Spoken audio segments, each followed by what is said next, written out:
தமிழகத்தில் வருகிற 1ஆம் தேதி முதல் மதுபானங்களின் விலை அதிகரித்து விற்பனை செய்யப்படும் என டாஸ்மாக் நிர்வாகம் தெரிவித்துள்ளது. வீட்டுக்கு வர வேண்டிய வருமானம் வருவதில்லை, பிள்ளைகள் படிக்க முடியவில்லை, வீட்டு வாடகை கட்ட முடியல, சாப்பாடு வாங்க முடியல, துணி வாங்க முடியல, வாழ முடியவில்லை. எல்லா துறையிலும் வீழ்ச்சியை நோக்கி போகிக் கொண்டிருக்கக்கூடிய இந்த தமிழ்நாடு ஒரே ஒரு துறையில மட்டும் வளர்ச்சி. அது எது? டாஸ்மாக்.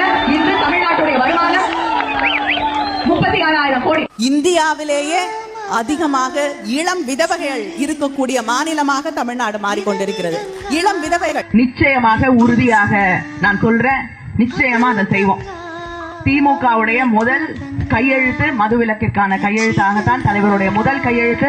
மதுக்கடைகள் 10 மணிக்கு அப்புறம் மது விற்பனை இல்லைன்னு சொல்றாங்க. ஆனாலும் அதற்கப்புறம் 11-12 மணிக்கு கூட விற்கப்படுகிறது. நிச்சயமாக திமுக தலைவர்கள் அவர்கள் குடும்பங்கள் நேரடியாக நடத்தக்கூடிய மது ஆலைகள் மூடப்படும். நல்ல நேரம் எல்லாம் யாரும் பார்க்கலங்க.